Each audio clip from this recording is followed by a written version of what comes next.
नमस्कार। कैसे हैं आप सब। एक कहावत है, हम तो डूबेंगे सनम, तुम्हें भी ले डूबेंगे। राजनीति में ये कहावत महाराष्ट्र में चरितार्थ हो रही है। शरद पवार महाराष्ट्र में महाअघाड़ी सरकार के शिल्पकार रहे। शरद पवार ने कांग्रेस और शिवसेना का गठजोड़ करवा करके महाराष्ट्र में जिस गठबंधन को जनता ने सत्ता सौंपी थी उसके हाथ से छीन करके शिवसेना की अगुवाई में खुद के गठजोड़ से सरकार बनाई। और हर किसी को यह लगता था कि ये बेमेल सरकार ज्यादा दिन टिक नहीं पाएगी, इसीलिए लूट का धंधा शुरू हुआ। हर मंत्रालय लूट खसोट में लग गया।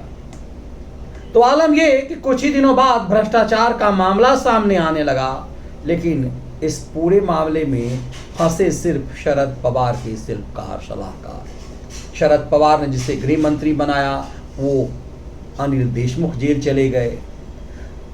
शरद पवार ने जिसे बरबोलेपन की छूट दी, जो शरद पवार के लिए तुष्टीकरण के बोर्ड का सबसे बड़ा ठेकेदार था, वो नवाब मलिक भी जेल चला गया। बारी कहा जा रहा है अनिल परब की भी है।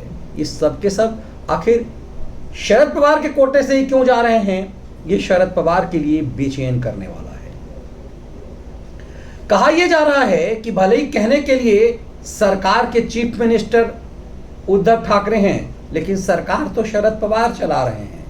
तो फिर जब सरकार शरद पवार ही चला रहे हैं तो फिर इस सरकार की बलि लेने के लिए शरद पवार ने क्यों ठान रखी है। शरद पवार अपने ही मुख्यमंत्री को अपने कोटे के मंत्री के द्वारा जलील क्यों करवा रहे हैं। क्या कांग्रेस और एनसीपी के बीच कोई खिचड़ी पक रही है कि वो शिवसेना को तबाह कर दिया जाए। क्योंकि शरद पवार को ये लग रहा है कि सरकार का गिरना तो तय है, ये सरकार गिरेगी तो ठीकरा एनसीपी पर फूट जाएगा, ये ठीकरा फूट जाएगा। इस बात को लेकर के भ्रष्टाचार की भेंट चढ़ गई। और ये सरकार इसीलिए गई क्योंकि इस सरकार के गृह मंत्री इस कदर बेईमान थे, आतंकवाद के साथ थे। देश के सबसे प्रभावशाली बिजनेसमैन के घर पे आतंकी हमला करवाना चाह रहे थे। गृह मंत्री होते हुए पुलिस के इंस्पेक्टर के साथ डायरेक्ट मीटिंग करते थे। और कोरोना काल में वो पब को, रेस्टोरेंट को, होटलों को ठेका दिया हुआ था। लूट का धंधा चल रहा था। इतना ही नहीं, आतंकवाद के साथ शरद पवार के मंत्री थे, नवाब मलिक थे, उनका दाऊद इब्राहिम के साथ संबंध है। दाऊद इब्राहिम की बहन हसीना पारकर के साथ तो गुटरगू देखा जा रहा है। हसीना पारकर के सेक्रेटरी, उनके ड्राइवर सलीम पटेल के साथ नवाब मलिक के ऐसे रिश्ते हैं कि बिजनेस पार्टनर की तरफ नजर आ रहे हैं। ये तमाम चीजें कहीं ना कहीं शरद पवार की पूरी पोल खोल कर रहा है। जो अब तक गॉसिप का हिस्सा था, दाऊदवुड में शरद पवार की पैट की बात हो रही थी, बॉलीवुड में पैट, दाऊद इब्राहिम के साथ शरद पवार के रिश्ते की लोग गॉसिप किया करते थे, वो शरद पवार के चेलों के साथ रिश्ते मजबूत हो रहे हैं। क्या ये शरद पवार पर शिकंजा कसता नजर आ रहा है? क्या इसीलिए शरद पवार चाह रहे हैं कि सरकार की बलि ले ली जाए और ये बलि, इसका ठीकरा शिवसेना पर फोड़ा जाए? क्या शिवसेना को प्रवोक किया जा रहा है? इसीलिए अमरावती में एक मंच पर चीफ मिनिस्टर को तमाम लोगों के साथ बैठक के साथ शरद पवार के सामने में मंत्रिमंडल की मंत्री, महिला विकास मंत्री यशोमती ठाकुर, शिवसेना प्रमुख उद्धव ठाकरे जो चीफ मिनिस्टर हैं, उनके मंत्रिमंडल की सदस्य हैं। और चीफ मिनिस्टर का मंत्री अपने ही चीफ मिनिस्टर को नकारा कह रही है कि उद्धव ठाकरे अनुभवहीन हैं, शरद पवार ज्यादा अनुभवी हैं, 4 बार चीफ मिनिस्टर रहे। यदि शरद पवार चीफ मिनिस्टर होते तो बात कुछ और थी, सरकार बेहतर चलती, शरद पवार को मुख्यमंत्री होना चाहिए, यहां तक बोल जाते हैं। तो कोई मंत्री यदि अपने ही मुख्यमंत्री को ऐसे नकारा कहे और इसे एक तरह से झेल जाना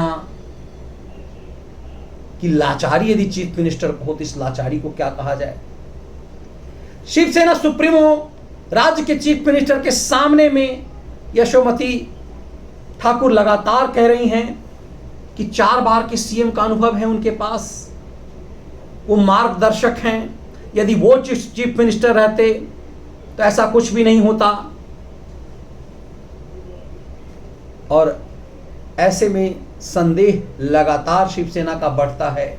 संजय राउत कई बार आकर के कह जाते हैं कि आखिर बीजेपी के साथ ऐसा क्या चल रहा है कि शरद पवार कभी मोदी से मिलते हैं, कभी अमित शाह से मिलते हैं। साल भर पहले जब अमित शाह के साथ शरद पवार की मुलाकात हुई, क्या बात हुई ये कभी खुल करके नहीं आया। बस इतनी बात चली कि अहमदाबाद में शरद पवार अमित शाह से जाकर के मिले। अमित शाह से जब पूछा गया प्रेस कॉन्फ्रेंस में तो उन्होंने कहा कि हर जरूरी नहीं कि हर चीज प्रेस में साझा की जाए। मतलब उन्होंने भ्रम को और बढ़ा दिया। इससे संजय राउत तिलमिला गए और कहा शरद पवार को इसका जवाब देना चाहिए। बाद में शरद पवार की चापलूसी भी करने लगे, लेकिन तब भी बात बनती दिख नहीं रही। शरद पवार और कांग्रेस के बीच क्या कुछ गुटरगू चल रहा है, कुछ खिचड़ी पक रही है। ये बात अब निश्चित रूप से शिवसेना को बेचैन कर रहा है। ऐसे में कमाल की बात यह है कि वो शिवसेना जिस शिवसेना का हिंदुत्व के साथ गहरा रास्ता रहा है, वो शिवसेना तिलमिला जाती है संघ प्रमुख की बात पर। जब संघ प्रमुख कहते हैं कि अखंड भारत हम 15 साल के अंदर देखना चाहते हैं, हम देख रहे हैं। आखिर सवाल ये है कि इस कदर इन सब बातों पर तिलमिला क्यों जा रही है शिवसेना। दरअसल शिवसेना की मूल परेशानी इस बात को लेकर के है कि शिवसेना को ऐसा लगता है कि एनसीपी और कांग्रेस मिलकर के धीरे से सरकार से बाहर हो जाएगी और पूरा भ्रष्टाचार का ठीकरा उनके ऊपर फूट जाएगा। हिंदुत्व से समझौता करने का दाग उन पर लग गया, इसलिए मूल वोट बैंक उनका खिसक जाएगा। इसीलिए अपने आप को ज़्यादा बड़ा हिंदुत्व साबित करने में शिवसेना लगी हुई है। लेकिन इन सब के बीच जब कहें अपने ही यूँ कहे, जब अपने ही मंत्री नकारा कहने लगे तो फिर अपने आप को योग्य साबित करने की दलील कहाँ दे बाला साहब ठाकरे के पुत्र। सही मायने में चौतरफा घिर गए हैं अब उद्धव ठाकरे। उद्धव ठाकरे अपना राजनीतिक वजूद, अपनी साख खो चुके हुए हैं। हिंदुत्व से समझौता करके कि रामनवमी पर चौतरफा हर राज्य में लगभग हिंदुओं पर हमला होता है और शिवसेना जैसी पार्टी चुप है। लाउड स्पीकर पर हनुमान चालीसा नहीं बजाने देने की जिद उसकी लाचारी हो गई है, क्योंकि ये मुद्दा राज ठाकरे ने उठा लिया है, इसीलिए उस मुद्दे का विरोध करना उनकी बेबसी है।